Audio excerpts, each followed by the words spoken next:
Отново сме в студиото, където ще си говорим за литература и по-специално за едно интересно и различно предложение. Хомо Голгота се нарича то. Негов автор е чешкият писател Адам Георгиев, който днес е наш гост. Здравей! Добро утро! Хомо Голгота.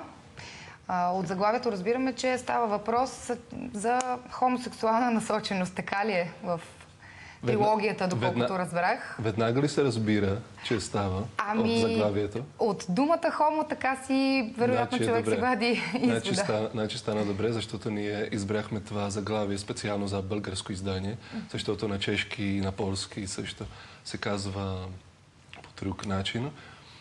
Значи не е буквален превод? Не е буквален превод. Казва се, да кажем, планета пълна с момчета, но не звучи много добре на български. На чешки има по-голяма поетика. Не намерих точна дума с преводача, значи избрахме това заглавие.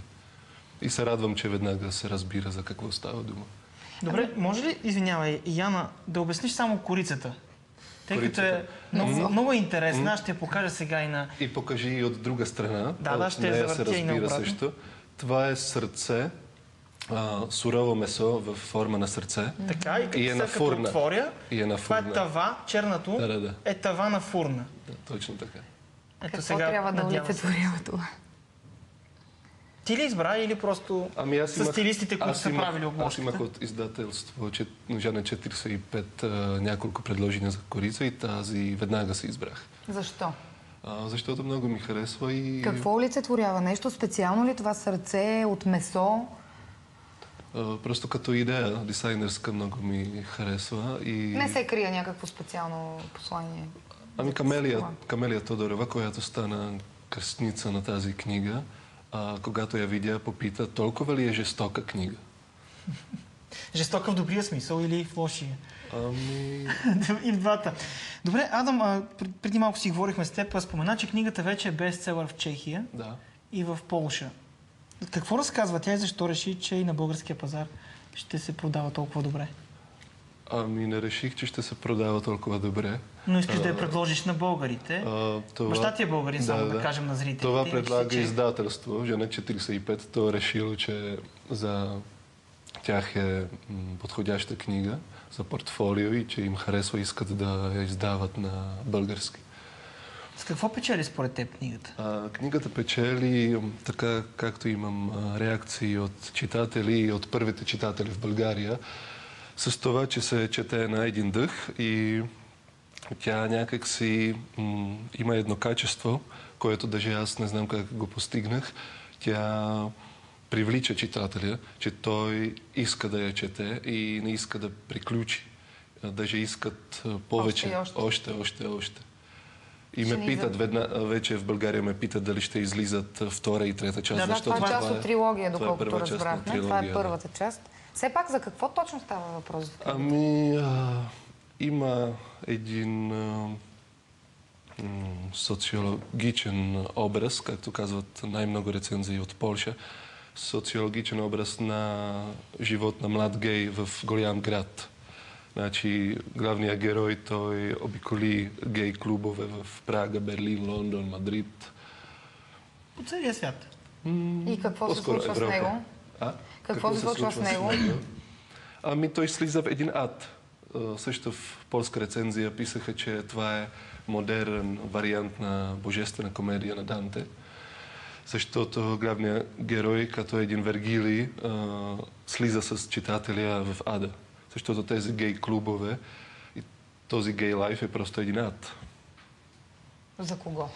Ами за гейове. За тези, които преживяват и ходят там и търсят нещо, което не може да се намери там. Смяташ ли, че виждайки какво представлява всъщност живота на хомосексуалистите, ще промениш по някакъв начин мисленето на даден човек, който е предубеден, тъй като това е, може би, и целта на книгата? Промяна на мисленето, промяна на догмите, това, което е наслагвано с годините, най-вече от страна на църквата. Хубаво, че говорите за догми. В рецензия на най-голям полски вестник Газета Виборча писаха тъкмо за това, че аз съм автор, който променя догмите. И тези догми, най-много църковни, са много лоши против хомосексуалисти. И аз ще се радвам ако ще пребия малко в България тези догми. Смяташ ли, че има нужда, извинявай, че те прекъсвам, в България догмите да бъдат развити? От премиера в Пловдив и какво стана след нея, което е много добре за пиар за книгата, но аз бях изненаден колко лесно в България се влиза в клюки и в булварния прес. Защото аз само в един разговор в Пловдив с един възрастен мъж, който ми каза, че това е против божествени закони. Аз го попитах откъде взима информация, че е против божествени закони. Че, например, един чешки теолог ми каза, че в старите църкви преди много години знаеха всички, че Исус е бил хомосексуалист и че апостолите бяха неговите интимни приятели и че беше нещо много естествено. И аз така го обявих като предизвикал си скандал. Като думи на един чешки теолог. И те го веднага взимат като моите думи и става скандал. И влизам в стандарт, в клюки. Той излизам и днес в стандарт, в сериозно интервю. Като цяло в книгата става ли въпрос за лирическия герой, за неговите проблеми като представител на това гей общество? По пътя, който върви, бори ли се с проблемите, бори ли се с догмите, бори ли се с човешките представи, масовата представа за гей обществото? Не, това не влиза в моите книги, нито в тази, нито в другите, защото аз изградих един много автономен и силен свят, където хомосексуалност е нещо много естествено и просто не се решава някаква хомофобия или това. Тази книга, този текст говори само за преживяване на млад гей, който търси любов, търси връзка и му се показва, че много е трудно. Спомена преди малко, че отново да върна лентата към лирическия герой, той обикаля. Обикаля клубове в Берлин, в Мадрид, в Чехия, но навсякъде ли е едно и също? Да. Има ли места, където действително хората са над тези неща и нещо, което трябва да е останало вече в миналия век, като мислене, като начин на разсъждение? Там не става въпрос за мислене, там става въпрос наистина за живота в гей общество съвременно. И гейове въобще не се така между себе си вълнуват от някакви догми или нещо. Там просто става въпрос само за живот на гей между гейове. И в една много интересна чешка рецензия писаха, че при Георгиев много се говори за любов, но тя липсва между хомосексуалисти, защото е отлъскана с сексуалност. И така мисля, че и ни гледат много хора, че всъщност хомосексуалност е въпрос на сексуалност, на секс. Но това не е вярно въобще. Това не е истина. И точна дума не е хомосексуалист, но хомоеротоман. Защото хомосексуално може да се държи всеки. И хетеросексуалист. И хетеросексуален мъж може да има... Това по-скоро поведение, отколкото... Да, може да има може да има секс с мъж, но само хомоеротоман може да се влюби в мъж. И това е важна разлика. Че хомосексуалист има емоции, чувства към същия пол. Това е някакво ново определение. Така ли? Може би за България. За България, радвам може се, че би, го да. Нося. Случвало ли ти се да се страхуваш понякога? Пътувайки, примерно тук в България, спомена Пловдив и как си влязъл в жълтите клюки? Не се страхувам. Може би в някои държави арабски, може би бих се държал по друг начин, защото там знам, че в някои държави се убива за това. Но България все пак аз приемам като европейска държава, че съм в Европейски съюз и мисля, че доста неща се промениха тук, така че не се страхувам все още. Ти колко често си идваш тук? От време на време. И променят ли се нещата, що се отнася до менталитет в тази посока? Мисля, че се променят. Как го усещаш? Ходиш ли по гей клубове? Срещаш ли с такива хора? Аз го усетих преди години за първ път от телевизионно студио. Че как изглежда студиото и как професионални са водещи, че това за първ път ми направи впечатление, че тук става нещо различно, по-модерно, по-европейско. Иначе аз не ходя по гей клубове в България.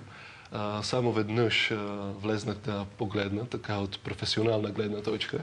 И бях учуден, защото нямаше никакви хора. Просто гей лайф тук някак си ми се стори, че е направен чак от сайтове в интернет. И в клубове няма хора и държание на тези бармани. Може би, защото все още много странно. Много хора ходят в общи клубове, не се събират само. И да кажа още нещо много смешно. Аз отидох в така казват или разбрах от Gay Guide София в клуб, който е най-известен и не влязох. Те ми казаха, че съм бил много спортен. И това показва нещо в гей общество. Аз го попитах този до вратата, който не ме пусна, защото бях много спортен. Дали трябва да се облека като жена? Или нали аз съм мъж и как да се облека? Трябва да съм... Може би по-официално. Долче Габана. Дрес-код. Да, дрес-код, обаче гей дрес-код, той е нещо много женско и аз никога няма да взимам такива дрехи. И това е нещо, за което аз много се боря и в Чехия, и в Полша, навсякъде, и ще се боря и в България, че някакви мисли за това, че гейове не са мъже, или са по-малко мъже от хетеросексуалисти, е просто една глупост голяма. Мислил ли си колко време е нужно още, за да изчезне този тип мислене и тези предразсъдъци? Като католическа църква работя по този въпрос 1000 години или колко. Да, но вярата не е това, което е била преди столетие, примерно. Модерните хора са над нещата. Приемат църквата, но не в такива детайли. Да, църквата вече няма такова влияние, което е хубаво. И тя разбрала също, че не трябва да се бори срещу такива артисти като мен. Например, в случай на Мадона, нали, те се поставиха срещу нея, че на концертите... Да, спомняме си в Сърбия тук, какво беше... И разбраха, че правят и реклама всъщност. И че не бива да го правят. Значи те не се наместват много вече в тези неща. По-младите, те по същия начин ни приемат нещата, като хора, които действително са живяли в едни други времена, когато хората се криели буквално. Аз имам реакции от читатели, които не са гейове, и те са много позитивни, защото За по-младите говориш в момента? Да, млади хора. Защото в книгата тя е за съвремен свят, за млад човек. Не е само за гейове. Съвремен свят. На всеки би била интересна, предполагам. Точно така. Защото тези неща, които на главния герой се показват, те се показват на всеки млад човек в този свят. Така че реакции от хетеросексуални читатели са много позитивни. Добре. Благодаря ти много. Благодарим. Ще покажем още веднъж книгата Хомо Голгота. Кажи ни какви са ти очакванията тук за България. Споменахме вече, че в Чехия и Полша явно много я харесват и се е превърнала за бестселър. Можем ли да очакваме и от българските читатели да откликнат по този начин на твоето послание? По някакви предварителни проучвания? Ще се радвам и не знам какво ще стане, защото всяка книга има своята съдба и съдба на българското издание още не ми е позната. Втората част кога да очакваме? Зависи от успех на първата. Вече с издателя е уговорено да се издава втора част, но зависи от читатели как ще приемат първата част. Добре.